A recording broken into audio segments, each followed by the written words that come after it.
많이 듣고 있는데요. 다들 정말 힘들고 고단한 인생을 살아오고 계시는 것 같아요. 그런데 저도 여러분들 못지않게 정말 충격적인 일을 얼마 전에 겪었어요. 지금 생각해봐도 어떻게 제 인생에 이런 드라마 같은 일이 일어났는지 믿기지 않습니다. 저는 지금 과거의 아픔을 다 잊고 저를 위한 삶을 살아가고 있어요. 이 일을 겪고 제가 강해져야 한다는 생각을 가지게 되었거든요. 다들 저의 이야기를 들으시고 힘 많이 내셨으면 좋겠습니다. 저는 남편과 어린 나이에 만났어요. 제가 자존심이 조금 있는 편이라 연애를 할 때 주도권을 잡는 편인데, 연애를 할 때 남편은 항상 순종적이고 제 말이라고 하면 다 들어주는 사람이었어요. 그렇다 보니 연애를 할 때 너무 좋았고 이 사람과 오래 만나게 되었죠. 정말 신기하게도 남편과 저는 너무 잘 맞았어요. 하나부터 열까지 다른 게 하나도 없었습니다. 남편을 만나고 운명이라는 걸 믿게 된 것 같아요. 식성부터 성격, 가치관까지 어느 하나 다른 게 없었거든요. 그래서 저희 둘은 서로에 대해 너무 잘 알았고 잘 맞았기에 싸울 일도 드물었답니다. 저와 남편은 오랜 연애 끝에 결혼을 하게 되었어요.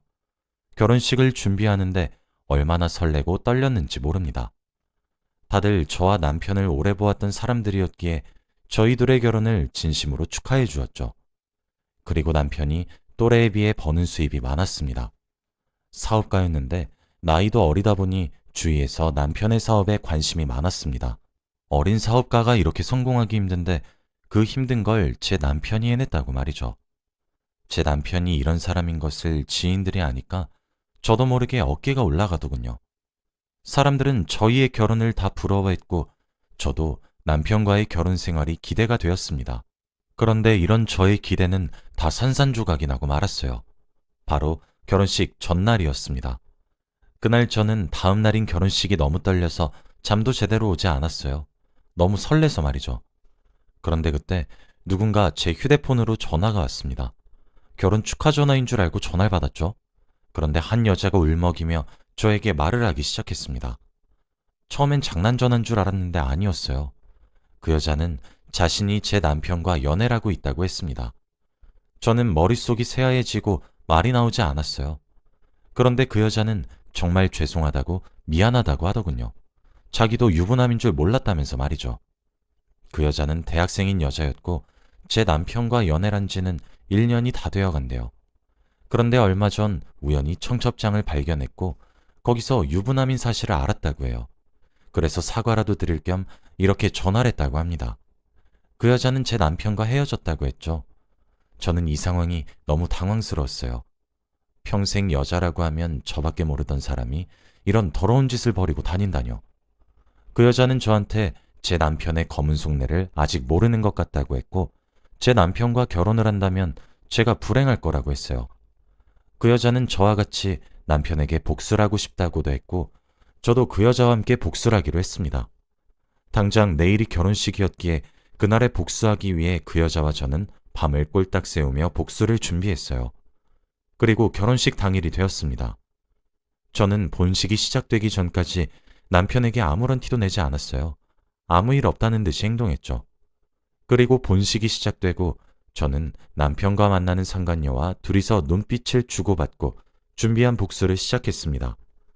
결혼식장 제일 앞에 화면을 띄워 전날 만들어 놓은 동영상을 틀었습니다. 그 동영상에는 남편이 상간녀와 함께 데이트를 한 사진들과 영상들이 나왔고 뒤이어 저와 있던 사진과 동영상도 나왔어요. 그리고 마지막으로 제 남편이 바람을 피웠다는 것도 밝혔죠. 하객들이 수군대고 있었고 남편의 얼굴도 굳어갔습니다. 그리고 저는 동영상이 끝나자마자 마이크를 잡아 말을 했어요. 이 남자는 결혼하기 전부터 자기보다 띠동갑이나 어린 여자와 함께 연애를 하고 있습니다. 이런 사람을 믿고 투자를 하고 싶으신가요? 저는 이런 사람을 도저히 믿을 수 없고 같이 살 생각도 없습니다. 오늘 자리에 오셨는데 이런 모습 보여드려서 정말 죄송해요. 다들 조심히 가세요. 저는 이 말을 하고 유유히 결혼식장을 나갔습니다. 그런데 나가고 있는 제 손목을 누군가 잡더라고요. 바로 남편이었습니다. 그런데 남편은 제 앞에서 무릎을 꿇고 말도 안 되는 소리를 하기 시작했습니다. 한 번만 봐줘. 저는 그 모습을 보고 헛웃음밖에 나오지 않았어요. 양심도 없다고 느껴졌죠. 저는 남편의 얼굴에 뺨을 내리치고 뒤돌아 나갔습니다. 그리고 밖에서는 남편의 상간녀가 있었고 저희들은 가벼운 인사를 주고받은 뒤 헤어졌죠. 저는 옷을 갈아입고 바로 집으로 갔습니다. 휴대폰을 열어보니 연락이 잔뜩 와 있더라고요.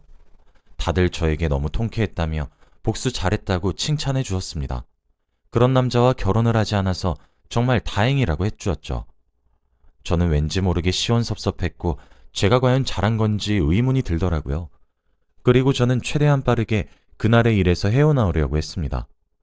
평소보다 일도 더 열심히 하면서 다른 생각을 할 틈도 주지 않았어요.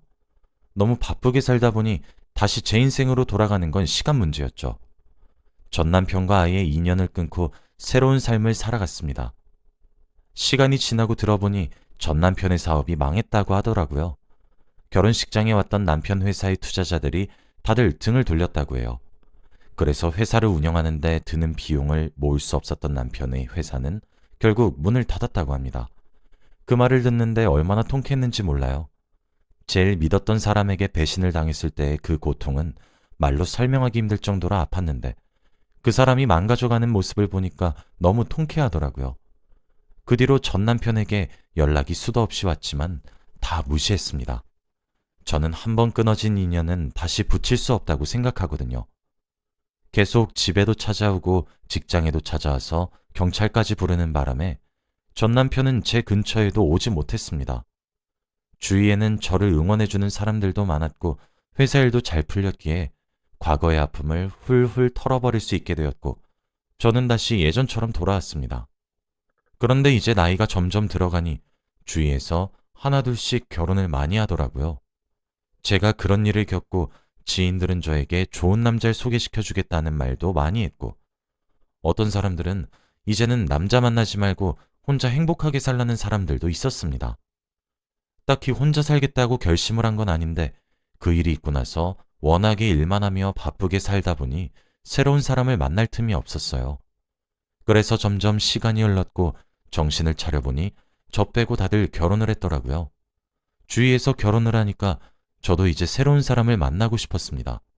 저와 잘 맞고 믿음직스러운 사람 말이죠. 그런데 이런 사람은 흔치 않아요. 친구들이 소개팅도 주선을 해주어서 많은 사람들을 만나보았어요. 그런데 생각보다 저와 잘 맞지 않았고 공감대도 많이 없었습니다.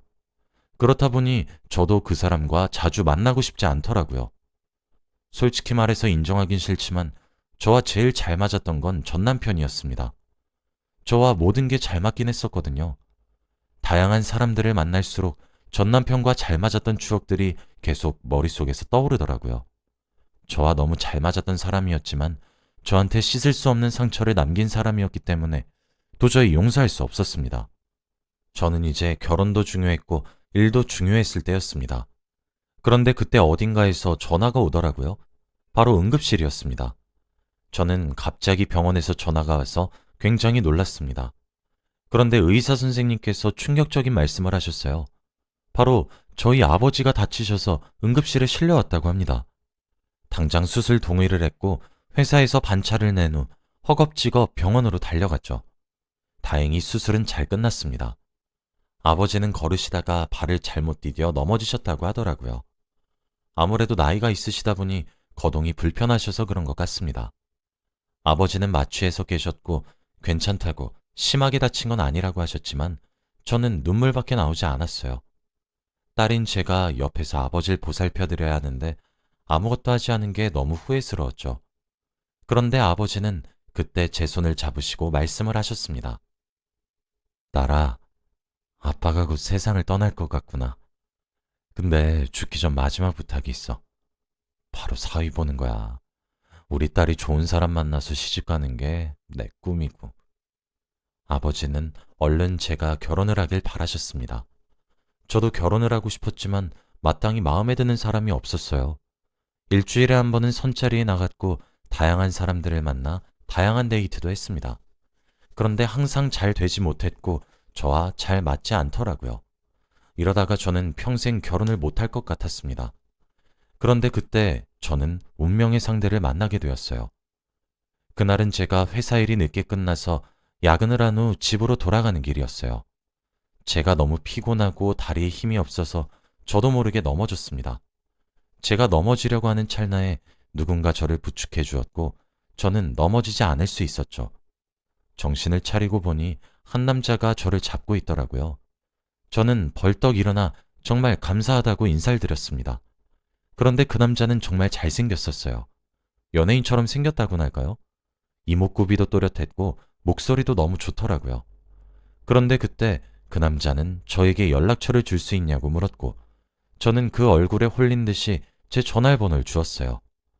저보다 나이가 어려 보였지만 그래도 마음에 들었습니다.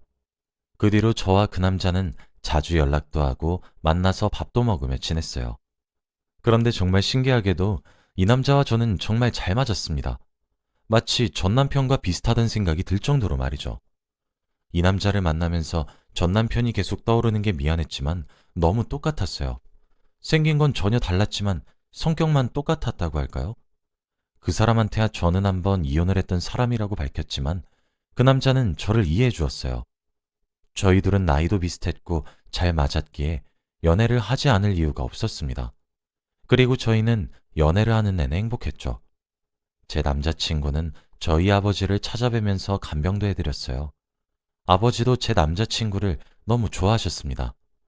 그리고 저는 남자친구와 결혼을 하기로 했어요. 이렇게 저와 잘 맞는 사람을 만나기는 어렵다는 생각이 들었고 남자친구도 저를 너무 좋아해 주었기에 진행했습니다. 남자친구는 사업을 운영하고 있었기에 저에게 결혼과 동시에 일을 그만두라고 했어요. 자신이 벌어오는 돈으로 놀고 먹기만 하라며 말이죠. 저는 그 말이 너무 감동받았습니다. 어릴 때부터 집안의 생계를 위해서 일만 했던 저라 이제는 그만 손을 놓고 싶더라고요. 그런데 남편이 저에게 이런 말을 해주니까 너무 감동을 받았습니다. 저는 회사에 사직서를 내고 집안일에 몰두했어요. 회사분들은 언제든 다시 돌아오라고 했고 저는 제 주위에 드디어 좋은 사람들만 있구나 라는 생각이 들었죠. 그리고 저는 집으로 돌아와 열심히 남편을 내조했습니다. 얼마 후 아버지는 하늘나라로 가셨어요. 워낙 병원에서 저희에게 마음의 준비를 하라고 많이 말씀을 하셨기에 저와 남편은 예상을 하고 있었습니다. 아버지는 그토록 바라셨던 사위를 보시고 가셨기에 미련이 없다고 했습니다. 어느 날 아버지는 잠에 주무신 채로 생을 마감하셨고 저희는 맘 편히 보내드렸죠. 그리고 저희는 다시 일상으로 돌아왔습니다. 아버지가 세상에 계시지 않다는 게 믿기지 않았지만 그래도 남편이 저를 많이 위로해 주었어요. 남편 덕분에 금방 치유할 수 있었고 남편을 정말 잘 만났다는 생각이 들었죠. 그리고 저는 다시 일상생활로 돌아올 수 있었습니다. 남편의 사업은 점점 잘 되었고 저는 집에서 지내는 것도 잘 맞았어요. 그런데 남편이 어느 날 저에게 놀라운 말을 했습니다. 남편은 소파에 앉아 TV를 보고 있었고 저는 방바닥을 걸레질하고 있었어요. 그런데 남편은 저에게 의미심장한 말을 하기 시작했습니다. 사람 인생 진짜 모르는 거야. 그치? 당신이 내 집 바닥에서 걸레질하고 있을 줄 누가 알았겠어? 이 말을 하는데 왠지 모르게 기분이 나빴어요. 남편은 다리를 꼰 채로 저를 위에서 아래로 내려다보고 있었는데 자존심이 상하더라고요. 그런데 여기서 끝이 아니었습니다. 며칠 뒤에는 같이 식탁에 앉아 밥을 먹고 있는데 갑자기 소리를 쳤어요. 찌개가 너무 짜잖아! 맨날 집에 있으면서 요리 하나 못해서 되겠어? 밖에서 열심히 일하는 사람한테 이런 거 먹이고 싶냐고! 이 말을 하며 싱크대에 음식을 다 부어버리더라고요. 그날 상처를 너무 많이 받았습니다. 정말 속상했어요. 그런데 집에서만 저한테 이렇게 돼야지 밖으로 나가면 전혀 다른 태도였어요. 남편이 사업을 하니까 많은 사람들을 만나고 동호회도 많이 가입되어 있었어요. 그중 부부 모임이 있었는데 그 모임에 가면 어떤 남편들보다 다정다감합니다. 가끔씩 낯설게 느껴질 정도로 말이죠. 그러면 다른 아줌마들이 저를 다 부러워하고 남편은 만인의 남편이 되죠. 저는 거기다 대고 남편이 지금 가면을 쓰고 있다고 말할 수 없었습니다. 그저 웃으며 넘겨야 되는 상황이죠. 그렇게 남편은 저에게 아주 못되게 굴었지만 또 밖에서는 어느 남편보다 착했어요. 그래서 이 남자와 헤어지는 것도 쉽게 결정할 수 있는 문제가 아니었죠. 그런데 어느 날이었습니다. 남편의 옷을 정리하다가 주머니에서 다른 여자의 립스틱이 발견되었어요. 그리고 그뿐만이 아니었습니다. 남편의 블랙박스에서도 다른 여자와의 대화 소리가 녹음되었죠. 그런데 이 모든 건 전 남편이 바람 피울 때의 방법과 동일했습니다. 남편의 옷에서 립스틱이 발견되었을 때 과거의 기억이 떠올랐어요. 그리고 본능적으로 남편의 차에 가서 블랙박스를 확인했는데 역시나였습니다. 어떻게 이 두 남자가 바람을 피우는 수법이 똑같을 수 있나요? 그리고 무엇보다 왜 제가 결혼한 사람들은 바람을 피울까요? 정말 슬펐고 제 자신에게 문제가 있나 싶어 하루 종일 울었습니다. 제가 그 정도로 여자로서 매력이 없는 건가 싶기도 했고 왜 이렇게 남자복이 없나 싶었죠. 하루 이틀은 남편 앞에서 모른 척을 했지만 도저히 제 마음이 제 마음 같지 않더라고요. 남편 앞에서 웃으면서 평소처럼 지냈는데 마음이 갈기갈기 찢기는 기분이었습니다. 그리고 의심도 날이 갈수록 늘어나고 너무 힘들더라고요. 더 이상 이 사람을 사랑하는 것 같지도 않았습니다. 그래서 저는 모든 사실을 다 남편에게 알리기로 했어요. 남편이 퇴근을 하고 집으로 돌아왔을 때 제가 알고 있는 모든 걸 다 말했습니다. 그런데 남편은 아무런 표정 변화가 없었어요. 그뿐만이 아니었습니다. 저를 놀리는 듯한 말을 하기 시작했거든요. 그래서 뭐, 이혼하자고? 그래, 이혼하자. 나도 젊은 사람 만나고 살고 싶어. 근데 나랑 이혼하기 싫지? 나 같은 남자랑 못 헤어지겠지? 이 말을 하며 저를 비꼬는데 정말 꼴보기 싫었습니다. 남편은 자신이 뭐라도 된 것처럼 행동을 했죠. 그런데 저는 이 사람과 헤어지면 갈 곳이 없었습니다. 이미 직장도 그만둔 상태고 모아둔 돈도 없었거든요. 남편도 그걸 다 알아서 저에게 저런 말을 한 것이고요. 저는 남편의 말을 듣고 화가 미친 듯이 났지만 할 말이 없었습니다. 눈물을 머금고 방으로 도망쳤어요. 자존심이 미친 듯이 깎였습니다. 저는 방으로 돌아와 하루 종일 누워 있었어요. 남편은 제가 뭘 하든 전혀 신경 쓰지 않았고 오히려 대놓고 다른 여자를 만나는 티를 냈죠. 정말 마음이 아팠습니다. 저는 도저히 이렇게 살 수 없었고 이 집이 아니라 다른 곳에서 며칠간 묵기 위해 짐을 싸고 있었어요. 짐을 싸면서 얼마나 초라했는지 모릅니다. 이 남자에게 떳떳하게 내세울 수 있는 게 단 하나도 없는 제 자신이 미웠거든요. 무엇보다 이 남자를 믿었던 제 자신도 싫었어요. 저도 모르게 눈물을 흘리며 짐을 싸고 있는데 그때 옷장 뒤에서 무언가 만져졌습니다. 옷장 뒤에는 상자가 하나 있었고 저는 무의식적으로 그걸 꺼내서 열어보았죠. 그런데 상자 속에 있는 물건들은 아주 충격적이었습니다. 바로 전 남편의 사진들이었거든요. 저는 이 남자의 사진들이 왜 저희 집에서 나오는지 의문이었습니다. 그런데 상자 속을 더 뒤져보니 충격적인 서류들이 있었어요. 바로 성형외과 시술 내역들이었습니다. 그걸 읊어보는데 끝이 없었고 성형을 받은 곳이 엄청 많더라고요. 그리고 저는 머릿속이 새하얘졌습니다. 도대체 저희 집에 전 남편의 사진들과 성형 내역들이 있는지 말이죠. 그리고 저는 알아냈습니다. 바로 지금 제 남편이 바로 저의 전 남편이기 때문이죠. 그동안 저와 너무 잘 맞고 했던 이유가 바로 똑같은 사람이기 때문입니다. 유독 지금의 남편과 연애를 할 때부터 하는 행동들이 전 남편과 많이 닮았다고 생각을 했는데 알고 보니 둘은 똑같은 사람이었습니다. 전 남편이 전신 성형을 해서 제 앞에 나타나 저와 다시 결혼을 한 것이죠. 저는 온몸에 소름이 돋았고 말이 나오지 않았습니다. 그리고 숨도 제대로 쉬어지지 않았죠. 어떻게 이런 일이 일어날 수 있나요? 저는 왜 그것도 모르고 지금까지 살았던 걸까요? 그때 남편이 저에게 말했던 의미심장한 말들도 다 떠올랐습니다. 저는 말문이 막혔어요. 그때 현관문을 열고 남편이 들어왔습니다. 얼굴을 다시 자세히 보니 전 남편과 닮긴 했더라고요. 너무 소름이 돋았습니다. 남편은 제가 그 상자를 열고 있는 모습을 보고 한숨을 푹 쉬더군요. 그리고 곰곰이 생각을 한 뒤 말을 했습니다. 내 인생 거지같이 만들어 놓고 네가 행복할 줄 알았어?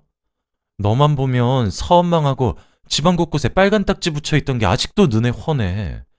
사람들은 다 나를 손가락질하고. 네가 그 집만 버리지 않았어도 내가 이렇게까지는 안 했어.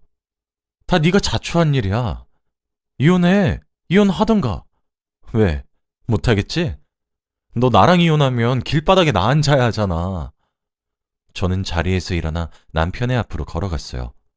남편은 제가 사과라도 할 줄 알았는지 팔짱을 낀 채 당당한 눈빛으로 저를 내려다보더라고요. 그런데 저는 그 순간 남편의 뺨을 내리쳤습니다. 무표정으로 말이죠. 남편은 아무 말도 하지 않았어요. 헛웃음을 내며 당황해하는 것 같았죠. 그리고 저는 이혼하자고 했습니다. 늘 가방 속에 지니고 다니던 이혼 서류를 꺼내서 보여줬어요. 남편이 도장만 찍으면 되는 상황이었습니다. 남편은 제가 이혼을 하자고 할 줄은 몰랐는지 그제서야 상황 파악이 된 것 같더라고요. 남편의 동공이 미친 듯이 흔들리는 게 보였고 그 순간 제 앞에 무릎을 꿇고 빌기 시작했어요. 여보, 내가 다 잘못했어. 나 당신 없이 못 사는 거 알잖아. 내가 잠시 미쳤나 봐. 어? 난 당신이 나 없이 못 살길 바랬어. 정말 미안해. 한 번만 봐주라. 남편은 말도 안 되는 소리를 했고 저는 그 말을 무시한 채로 짐을 챙겨 집에서 나왔어요. 남편은 펑펑 울며 저를 붙잡았지만 저는 그 손을 뿌리쳤습니다. 제가 자기 아니면 못 사는 사람이 되길 원했다고 하는데 정말 찌질해 보이더라고요. 그런 남자한테 이렇게 놀아났다는 게 너무 화가 났습니다. 저는 집에서 나와 근처 숙박업소에 아무 곳에나 가서 지냈어요. 그리고 그곳에서 이혼소송도 진행했죠. 이혼을 하면서 받은 위자료로 집도 구했습니다. 그리고 저의 소식을 들은 사람들이 연락이 오기 시작했어요. 제가 전에 일하던 회사에서도 연락이 와 다시 같이 일을 하자는 말을 하셨죠. 너무 감사드렸고 저는 다시 그곳으로 출근을 하게 되었습니다. 정말 오랜만에 갔지만 변한 거 하나 없었고 다들 저를 반겨주시더라고요. 저는 아마 그분들이 아니었다면 제 삶을 다시 시작하기 힘들었을 거예요. 그리고 저는 지인들에게 일부러 제가 겪은 일들을 다 말하고 다녔어요. 사람들의 입소문을 타고 남편의 사업에 또 지장이 있게 하기 위해서 말이죠. 그런데 그 업계의 소문은 정말 빠르게 흘러가더라고요. 남편 회사의 주가는 정말 많이 떨어졌고 저는 그가 다시 망가져가는 모습을 보았습니다. 다시는 이 사람과 엮일 일은 없길 바랬죠. 그리고 저는 다시 일상으로 돌아왔습니다. 예전처럼 연락이 오거나 그러진 않았고 아무런 소식도 모르고 지냈습니다. 그런데 어느 날이었어요. 누군가 저를 찾아왔다는 말에 저는 나갔습니다. 그런데 왠지 모르게 익숙한데 처음 보는 남자였어요. 바로 전 남편이었습니다. 또 얼굴에 성형을 했는지 얼굴이 되게 부자연스러웠고 굉장히 낯설더라고요. 자기 딴엔 잘생겼다고 생각했는지 되게 자신감이 넘친 채로 저에게 찾아와 사과를 하기 시작했습니다. 다시 잘해보자는 말도 안 되는 소리를 하면서 말이죠. 그래서 저는 대꾸도 하지 않고 등을 돌려 회사로 돌아갔습니다. 정말 창피하고 보기도 싫었어요. 그리고 성형 중독이 된 그를 보기 버거웠습니다. 저는 그 뒤로 전 남편을 본 적이 없어요. 가끔 SNS를 보면 사진이 올라오는데 정말 제가 알던 옛날의 얼굴은 다 사라지고 없습니다. 나이가 들수록 더 얼굴에 투자를 많이 하는 것 같더라고요. 지인들 사이에서는 대출을 받아서까지 성형을 한다는 말이 있을 정도입니다. 저는 더 이상 이 남자와 엮이기도 싫고 드디어 관계가 끝났다는 생각에 후련해요. 정말 길고 긴 여정이었습니다. 한 남자한테 이렇게 오래 잡힐 줄 누가 알았겠나요? 저는 혼자 사는 게 더 편한 것 같아요. 그리고 집에서 쉬는 것보다 이렇게 일을 하는 게 더 나은 것 같기도 하고요. 저는 이제 앞으로 저만을 위한 인생을 살아가 보려고 합니다. 그동안 너무 힘들고 많은 일들이 저에게 들이닥쳤기에 조금 쉬려고요. 여러분도 꼭 자신을 위한 인생을 사시길 바랄게요. 다들 저의 이야기를 들어주셔서 감사합니다. 행복하세요.